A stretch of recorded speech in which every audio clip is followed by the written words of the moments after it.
നമസ്കാരം. പാർട്ടി വളർത്താൻ എന്ത് നികൃഷ്ടതയും എന്തും കാണിക്കും, എന്ത് വാഗ്ദാനവും കൊടുക്കുന്ന ഒരു അവസ്ഥയാണ് സത്യത്തിൽ കേരളത്തിലുള്ള BJP നേതാക്കന്മാരുടേതെന്ന് പറയാതിരിക്കാൻ കഴിയില്ല. ഇത് എന്തുകൊണ്ട് പറയുന്നു എന്ന് ചോദിച്ചാൽ നമുക്കറിയാം, പലപ്പോഴും സുരേഷ് ഗോപി, നമുക്ക് തുടക്കം ഓരോ കാര്യങ്ങൾ നമുക്ക് പരിശോധിച്ച് നോക്കാം. ഇവിടെ ആദ്യം നമുക്ക് മുണ്ടക്കയിലേക്ക് പോവാം. മുണ്ടക്കൈ ചൂരൽമല ഉരുൾപൊട്ടലുണ്ടായ ആ സ്ഥലത്തേക്ക് നമുക്കൊന്ന് പോയി നോക്കിക്കഴിഞ്ഞാൽ എന്തൊക്കെ വാഗ്ദാനങ്ങളായിരുന്നു സത്യത്തിൽ അന്ന് ഉണ്ടായിരുന്നത്. അന്ന് നരേന്ദ്രമോദി വരുന്നു, നരേന്ദ്രമോദി വന്ന് കുട്ടികളോടൊപ്പം കളിച്ച് ചിരിച്ച് ആശ്ലേഷിച്ചു പോകുന്നു. അതുകൊണ്ടാണ് അന്ന് എം സ്വരാജ് അദ്ദേഹത്തെ ഡിസാസ്റ്റർ ടൂറിസ്റ്റ് എന്ന് വിളിച്ചത്. ദുരന്ത പ്രദേശങ്ങളിൽ മാത്രം ടൂറിസ്റ്റായി എത്തുന്ന, വിനോദസഞ്ചാരം കണ്ടെത്തുന്ന മേഖലയായി കണ്ടെത്തുന്ന ഒരാൾ എന്നുള്ള നിലയിൽ നിന്നിട്ട്. അതിനുശേഷം എന്ത് സംഭവിച്ചു? എന്തെങ്കിലും പ്രയോജനം വയനാടുകാർക്ക് ഈ പറയുന്ന കേന്ദ്ര സഹായ നിധി എന്നുള്ള നിലയിൽ സംഭവിച്ചിട്ടുണ്ടോ എന്ന് ചോദിച്ചാൽ ഇല്ല. നമുക്ക് പ്രളയമുണ്ടായപ്പോൾ അവർ വന്നു നമ്മൾക്ക് തന്ന അരിക്ക് പോലും കാശ് കണക്ക് പറഞ്ഞ് വാങ്ങിക്കൊണ്ടുപോയി കേന്ദ്ര സർക്കാർ. അത് നമ്മൾ കണ്ടതാണ്. അതിനുശേഷം മുനമ്പം വിഷയം ഉയർന്നു വന്നു. മുനമ്പം വിഷയം ഏകദേശം 614 കുടുംബങ്ങൾക്ക് അവരുടെ ഭൂമിക്ക് റവന്യൂ അവകാശം ഇല്ലാതെയാകുന്ന ഒരു സാഹചര്യം വഖഫ് നിയമത്തിലൂടെ. അങ്ങനെ ഒരു സാഹചര്യം വന്നപ്പോൾ ഉടനെ അവതരിക്കുകയാണ് രാജീവ് ചന്ദ്രശേഖർ എന്ന് പറയുന്ന കേരളത്തിൻ്റെ MP എന്ന് അവർ തന്നെ വിളിക്കുന്ന, BJP-ക്കാർ വിളിക്കുന്ന ഒരു നേതാവ്. ഇപ്പോൾ അദ്ദേഹം സംസ്ഥാന അധ്യക്ഷനാണ്. അദ്ദേഹം അവിടെ വന്ന് വലിയ വായിൽ അവിടെ നിന്ന് അലച്ചിട്ട് പോയി. കാരണം എന്തായെന്ന് ചോദിച്ചു കഴിഞ്ഞാൽ, ഇവിടെ ക്രിസ്തീയ വിശ്വാസികളെ ചൂഷണം ചെയ്യുകയും അവരെ പ്രീണിപ്പിച്ച് നിർത്തിക്കൊണ്ട് അവരിൽ വോട്ട് ബാങ്കിനെ കണ്ടെത്തുകയും ചെയ്യുക എന്നുള്ളതാണ്. ഇതിന്റെ അജണ്ട എന്താണ് നമുക്ക് കഴിഞ്ഞ ദിവസം ഞാൻ സൂചിപ്പിച്ചിരുന്നു. അതായത് കോൺഗ്രസ് പാർട്ടിയുടെ അപജയമാണ് അവർ ലക്ഷ്യം വയ്ക്കുന്നത്. മുനമ്പത്തെ അല്ലെങ്കിൽ ക്രിസ്തീയ സമുദായവുമായി ബന്ധപ്പെട്ട് നോക്കുമ്പോൾ ഇടതുപക്ഷത്തിന്റെ വോട്ടുകൾ തുലവും കുറവാണ് എന്ന് നമുക്കറിയാം. അപ്പോൾ തുലവും കുറവായി നിൽക്കുന്ന ഒരു സാഹചര്യത്തിൽ ആ വോട്ട് ബാങ്കിൽ ഭിന്നിപ്പുണ്ടാക്കുകയും വോട്ട് തങ്ങളിലേക്ക് എത്തിക്കുകയും ചെയ്യുക എന്നുള്ള ഒരു വലിയ ശ്രമമാണ് സത്യത്തിൽ BJP-ക്കാർ കേരളത്തിൽ നടത്തിക്കൊണ്ടിരിക്കുക. അതായത് ക്രിസ്തീയ വോട്ടുകളെല്ലാം തങ്ങളിലേക്ക് എത്തിക്കുക, എല്ലാ സഭകളെയും അതിനുവേണ്ടി ഇങ്ങനെ കാലിൽ മരുന്ന് തേച്ചുകൊണ്ട് ഇങ്ങനെ നടക്കുക എന്നുള്ളതാണ് സത്യത്തിൽ ഇവിടെ കേരളത്തിലെ BJP-ക്കാർ ചെയ്തുകൊണ്ടിരിക്കുന്നത്. ഇത് നമുക്കറിയാം. V. മുരളീധരൻ അടക്കമുള്ളവർ, കെ സുരേന്ദ്രൻ അടക്കമുള്ളവർ പയറ്റി തെളിഞ്ഞ ഒരു സംഭവം തന്നെയാണ്. നമുക്കറിയാവുന്ന കാര്യമാണത്. കെ സുരേന്ദ്രനൊക്കെ കേക്കും കൊണ്ടുപോയതൊക്കെ ഒരു വലിയ ചരിത്ര സ്മരണയായി നമ്മുടെ മുന്നിൽ നിൽപ്പുണ്ട്. അപ്പോൾ അങ്ങനെ ഈ രാജീവ് ചന്ദ്രശേഖർ അവിടെ വന്നതിന് ശേഷം മുനമ്പത്ത് അവരുടെ ജീവിതത്തിന് വേണ്ടി സമരം ചെയ്യുന്നവരുടെ മുമ്പിലെങ്കിൽ ഈ പൊറാട്ട നാടകം കളിക്കാൻ പാടില്ലായിരുന്നു എന്ന് മാത്രമേ പറയാൻ കഴിയൂ. അവിടെ വന്ന് അവർക്ക് കൊടുത്ത് ഉറപ്പെന്തായിരുന്നു എന്നറിയോ? അതായത് മുനമ്പത്തെ ജനങ്ങളുടെ പ്രശ്നങ്ങൾ പരിഹരിക്കാനുള്ളതാണ്. അതെ, അത് പ്രശ്നം പരിഹരിക്കേണ്ടത് തന്നെയാണ്. അതിന് വേണ്ട വഴി അവർ ചെയ്തോളും. പിന്നെയോ വഖഫ് ബിൽ, അതിന് പരിഹരിക്കാൻ വേണ്ടിയിട്ടുള്ള ഒന്ന് തന്നെയാണ് വഖഫ് ബിൽ. അതിൽ നിങ്ങൾക്ക് ആർക്കും യാതൊരു സംശയവും വേണ്ട. ഈ ബില്ല് പാസ്സായ ഉടൻ തന്നെ മുനമ്പത്തെ ജനങ്ങളുടെ അവകാശം വീണ്ടെടുക്കും എന്നാണ് അന്ന് പറഞ്ഞത്. അതായത് ഈ ബില്ല് പാസ്സായി കഴിഞ്ഞ ഉടനെ, ഈ വഖഫ് ബില്ല് പാർലമെന്റ് പാസ്സാക്കിയാൽ ഉടൻ തന്നെ ഇവരുടെ മുനമ്പത്തെ ജനങ്ങളുടെ ഏകദേശം 614ഓളം വരുന്ന കുടുംബങ്ങളുടെ പ്രശ്നങ്ങൾക്ക് പരിഹാരം കണ്ടെത്താൻ കഴിയും. ഉടൻ തന്നെ പരിഹാരം കണ്ടെത്താൻ കഴിയും. ഏപ്രിൽ മാസം 4-നാണ് ഈ ബില്ല് പാസ്സാകുന്നത്. പാർലമെന്റിൽ ഏപ്രിൽ മാസം 4-ാം തീയതി ബില്ല് പാസ്സായി. ദിവസങ്ങൾ എത്ര കഴിഞ്ഞു പോയി എന്ന് നമ്മൾ ചിന്തിച്ചു നോക്കിയാൽ മനസ്സിലാവും. ഏകദേശം 100 ദിവസത്തിനപ്പുറത്തേക്ക് കടക്കുകയാണ്. എവിടെയാണ് പരിഹാരം? വഖഫ് ബില്ല് ഇവിടെ നടപടിയായി കഴിഞ്ഞാൽ ഉടൻ തന്നെ നിങ്ങൾക്ക് ഈ പറയുന്ന ഭൂമിയുടെ റവന്യൂ അവകാശം വീണ്ടെടുക്കാൻ കഴിയുമെന്ന് പറഞ്ഞു പോയ ഈ പറയുന്ന ആളെവിടെ? രാജീവ് ചന്ദ്രശേഖർ എവിടെ? ഇതും കൂടാതെ അവിടെ വന്ന് വഖഫ് ബില്ലിനെ കുറിച്ചും, വഖഫ് ബില്ല് പാസ്സായി കഴിഞ്ഞാൽ അവകാശം നിങ്ങൾക്ക് സ്ഥാപിച്ചു തരുമെന്ന് പറഞ്ഞ കേന്ദ്രമന്ത്രി ഒരാളുണ്ടല്ലോ, സുരേഷ് ഗോപി എവിടെ? ഈ സുരേഷ് ഗോപി കൂളിംഗ് ഗ്ലാസും വെച്ച് വലിയ ബൂട്ടും ഒക്കെ വലിച്ചു കയറ്റിയിട്ട് കൊണ്ട് മുണ്ടക്കൈ മേഖലയിൽ നടന്നു പോയത് നമ്മൾ കണ്ടതല്ലേ. എന്നിട്ട് എന്തെങ്കിലും ചെയ്തു കൊടുക്കാൻ കഴിഞ്ഞോ? തൃശ്ശൂരിലെ ജനങ്ങൾക്ക് എന്തെങ്കിലും ചെയ്തു കൊടുക്കാൻ കഴിഞ്ഞിട്ടുണ്ടോ? തൃശ്ശൂരിൽ എന്തെങ്കിലും ഗുണം ഈ കേന്ദ്രമന്ത്രിയെ കൊണ്ടുണ്ടായിട്ടുണ്ടോ? ഒന്നുമില്ല. അത് ഈ പറയുന്ന പോലെ അന്ന് സേവാഭാരതിയുടെ ആംബുലൻസിൽ കയറി അവിടെ ഇതിനു വേണ്ടി പാറമേക്കാവുകാർ വിളിച്ചുകൊണ്ട് അവിടെ വന്ന് ഇറങ്ങിയത് മാത്രമല്ലേ ഉള്ളൂ. അത് പൂരം കലക്കലിന് കൂട്ടുനിന്നു എന്നൊരു രീതി കൂടി അദ്ദേഹത്തിന്റെ തലയിൽ വന്ന് ആരോപിക്കപ്പെടുന്നില്ലേ? ഉണ്ട്.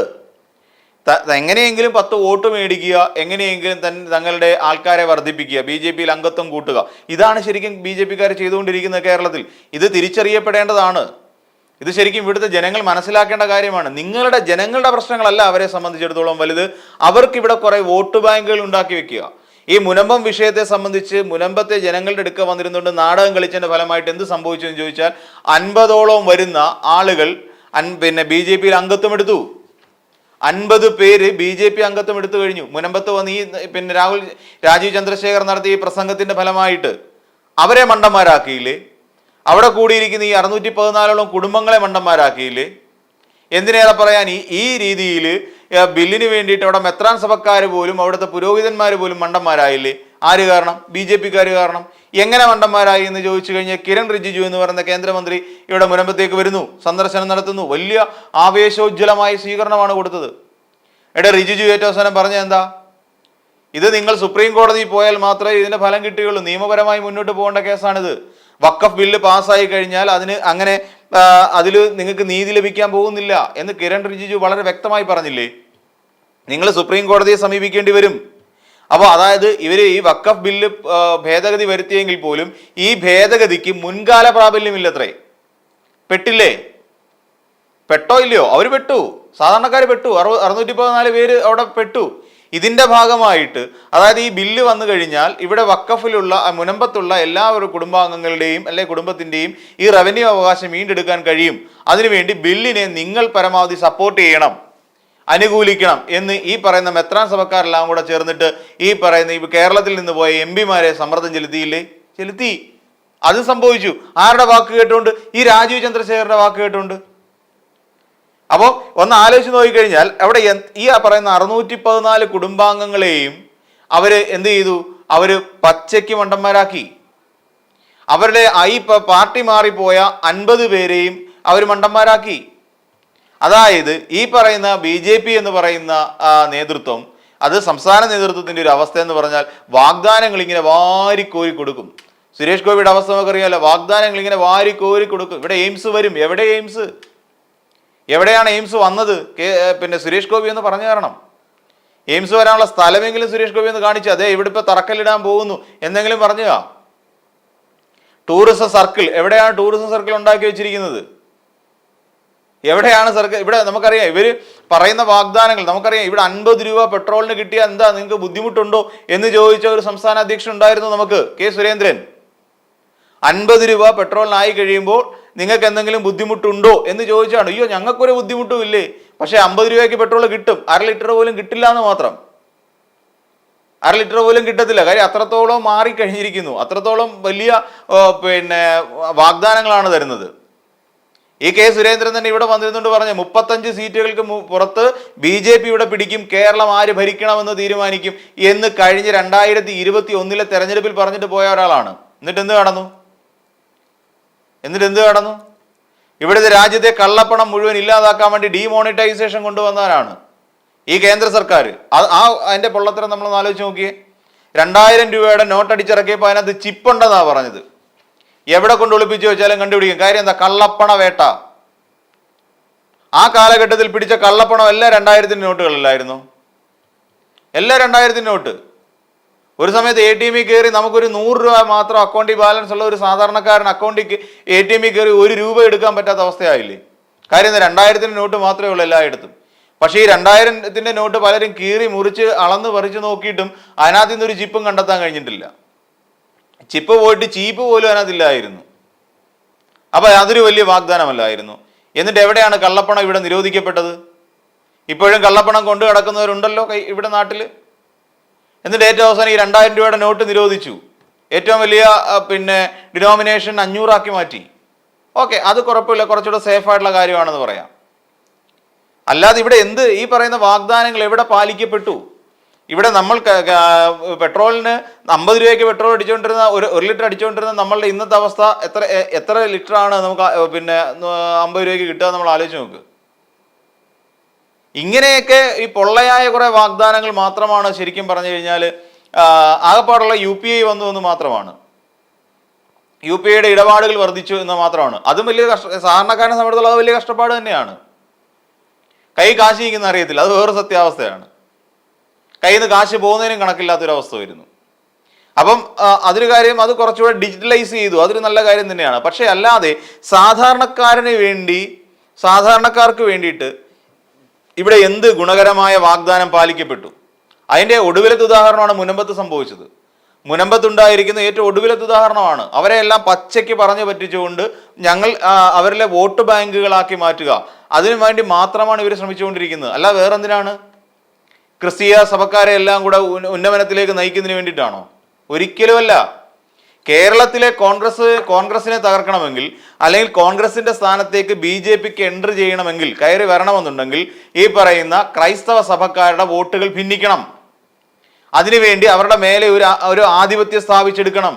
എങ്കിൽ മാത്രമേ UDFിലേക്ക് പോകുന്ന ഏറ്റവും കൂടുതലുള്ള ക്രൈസ്തവ വോട്ടുകളെ ഭിന്നിപ്പിച്ച് തങ്ങളിലേക്ക് എത്തിക്കാൻ കഴിയൂ എന്ന് പൂർണ്ണമായി BJP വിശ്വസിക്കുന്നു. ലക്ഷ്യം വെക്കുന്നത് കോൺഗ്രസിന്റെ സമൂലമായ നാശമാണ്, ഉന്മൂലനമാണ്. അതാണ് BJP ലക്ഷ്യം വെക്കുന്നത്. അതിനുവേണ്ടിയുള്ള ശ്രമങ്ങൾ മാത്രമാണെന്നേ. അല്ലാതെ ഇവർ അധികാരത്തിൽ വരുന്നത് കൊണ്ട് ഇപ്പം BJP കേരളം ഭരിക്കുന്നൊരവസ്ഥ വന്ന് നോക്ക്. ഇവിടെ എന്തെങ്കിലും പ്രയോജനം ആർക്കെങ്കിലും ലഭിക്കുമെന്ന് നിങ്ങൾക്ക് ആർക്കെങ്കിലും തോന്നുന്നുണ്ടോ? ആർക്കെങ്കിലും എന്തെങ്കിലും ഗുണം കിട്ടുമെന്ന് തോന്നുന്നുണ്ടോ? ഇപ്പൊ തന്നെ നമുക്കറിയാം, കേരളത്തിൽ ഈ പഞ്ചായത്ത് തെരഞ്ഞെടുപ്പ് പിടിക്കാൻ വേണ്ടി കോടിക്കണക്കിന് രൂപ കേരളത്തിലേക്ക് ഇറങ്ങാൻ പോവുകയാണ്. കേന്ദ്ര നേതൃത്വം അത് ഇറക്കാൻ തയ്യാറാണ്. എന്തുകൊണ്ടാണെന്ന് ചോദിച്ചാൽ വലിയ പദ്ധതികളാണ്. 10,000-ഓളം വാർഡുകൾ പിടിക്കണം, 200-ഓളം പഞ്ചായത്തുകൾ ഭരിക്കണം. ഇത് ഭരിക്കുക എന്നുള്ളത് മാത്രമാണ് ആഗ്രഹം, അല്ലെ? അവിടെ ജനസേവനം എന്നുള്ളത് രണ്ടാമത്തെ കാര്യമാണ്. ആദ്യം ഭരിക്കുക. BJP ഭരിക്കുന്ന സ്ഥലത്തിൻ്റെയൊക്കെ അവസ്ഥ നമുക്കറിയാം, എത്രത്തോളം ദാരുണമായ അവസ്ഥയിലാണ് എന്ന് ഉത്തർപ്രദേശിലേക്ക് നോക്കിയാൽ നമുക്ക് മനസ്സിലാവും. ഏറ്റവും ഒടുവിൽ നമ്മൾ ഉത്തർപ്രദേശിലേക്ക് നോക്കിയാൽ മതി, അല്ലെ ഹരിയാനയിലേക്ക് നോക്കിയാൽ മനസ്സിലാവും. അവിടെ ജനങ്ങൾ അനുഭവിക്കുന്ന കഷ്ടപ്പാടുകൾ എത്രത്തോളം വലുതാണ് എന്നുള്ളത് നമുക്കറിയാം. ബീഹാറിലെ തെരഞ്ഞെടുപ്പ് വരാൻ പോകുന്നു. ബീഹാറിൽ എന്തൊക്കെയാണ് BJP കണക്കാക്കി വെച്ചിരിക്കുക നമ്മളൊന്ന് ആലോചിച്ച് നോക്കൂ. അവരുടെ അധികാരം ഉപയോഗിച്ചുകൊണ്ട് തെരഞ്ഞെടുപ്പ് കമ്മീഷനെ പോലും അവരുടെ ചട്ടുകമാക്കി മാറ്റിക്കൊണ്ട് 2 കോടിയിലധികം ആൾക്കാരുടെ വോട്ടവകാശം നിഷേധിക്കുക. അവിടെ ചെയ്യുന്ന പരിപാടി ഇതാണ്. ഇനി ഇവിടെ കേരളത്തിൽ ക്രിസ്ത്യൻ ജനതയെ കയ്യിലെടുത്ത് വയ്ക്കുകയും ഉത്തരേന്ത്യ മുഴുവനായി ക്രിസ്ത്യൻ ജനതയെ മതപരിവർത്തന നിരോധന നിയമം ഉപയോഗിച്ചുകൊണ്ട്, നിർബന്ധിത മതപരിവർത്തന നിരോധന നിയമം, ഈ നിയമം ഉപയോഗിച്ചുകൊണ്ട് ക്രിസ്ത്യാനികളെ മുഴുവൻ ഉത്തരേന്ത്യയിൽ വേട്ടയാടിക്കൊണ്ടിരിക്കുന്നു. ഇതല്ലേ അവിടെ കാണിച്ചുകൊണ്ടിരിക്കുന്നത്. എന്നിട്ട് ഇവിടെ നയം മാറ്റുന്നു. എന്നിട്ട് ഇപ്പോൾ ഏറ്റവും ഒടുവിൽ മുനമ്പത്തുകാർക്കും പണി കിട്ടി. അവിടെ അവരെ സപ്പോർട്ട് ചെയ്യും, അവരെ സന്തോഷിപ്പിക്കും, അവർക്ക് വേണ്ടതെല്ലാം എത്തിച്ചു കൊടുക്കുമെന്ന് പറഞ്ഞിട്ടും അവർക്ക് എന്ത് കിട്ടി? ഏറ്റവും ദിവസം കിരൺ റിജിജു വന്ന് കൈമലർത്തി കാണിച്ചു, എന്നെ കൊണ്ടൊന്നും പറ്റത്തില്ല, ഈ ഭേദഗതിക്കൊന്നും യാതൊരു മുൻകാല പ്രാബല്യവുമില്ല, ഇപ്പം ഇനിയും അങ്ങോട്ടുള്ള കാര്യങ്ങൾക്ക് വേണ്ടി മാത്രം എന്തെങ്കിലുമൊക്കെ ചെയ്തു തരാം, നിങ്ങൾക്ക് ഇനിയും അവകാശം വേണമെന്നുണ്ടെങ്കിൽ നിങ്ങൾ നേരെ സുപ്രീം കോടതി വയ്ക്കൂ, പിന്നെ തന്നെയല്ല ഇത് കോടതിയുടെ പരിഗണനയിരിക്കുക, എനിക്ക് പ്രത്യേകിച്ചൊന്നും ചെയ്യാനുമില്ല എന്ന് പറഞ്ഞ് കൈ കഴുകിച്ച് പോവുകയും ചെയ്തു. ഇതൊക്കെയാണ് നമ്മുടെ കേരളത്തിലെ BJPയുടെ അവസ്ഥ. കേരളത്തിൽ ഈ പറയുന്ന പോലെ ആവശ്യമില്ലാത്ത ചില പ്രീണനങ്ങൾ നടക്കുന്നു, ആവശ്യമില്ലാത്ത വാഗ്ദാന പെരുമഴക്കാലം ഇവിടെ കൊണ്ടുവന്ന് അട്ടിമറിച്ചിടുന്നു. ഇതൊക്കെ നമ്മൾ കണ്ടുകൊണ്ടിരിക്കുന്ന ചില കാര്യങ്ങളാണ്. അപ്പോൾ ഇനിയെങ്കിലും ഈ ക്രിസ്തീയ മതത്തിൽപ്പെട്ടവർക്ക് ഒരു ചെറിയ മനംമാറ്റം ഉണ്ടായാൽ അത്രയും നല്ലത്.